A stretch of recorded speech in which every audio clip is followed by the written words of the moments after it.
How to offload WhatsApp on iPhone.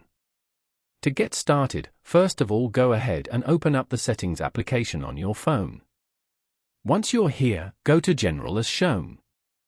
Then, go to iPhone Storage. This section displays how much storage is used and available, along with a list of apps and their storage usage.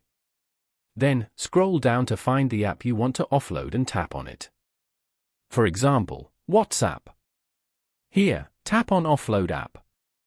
Tap on Offload app again to confirm. This will free up storage used by the app, but keep its documents and data. If you want to install it again, then you can reinstall it from here. Reinstalling the app will place back your data if the app is still available for download. Following these steps, you can easily offload WhatsApp on iPhone. Thank you for watching. Please leave a like if this tutorial helped you, or leave a comment below if you have any questions related to the video.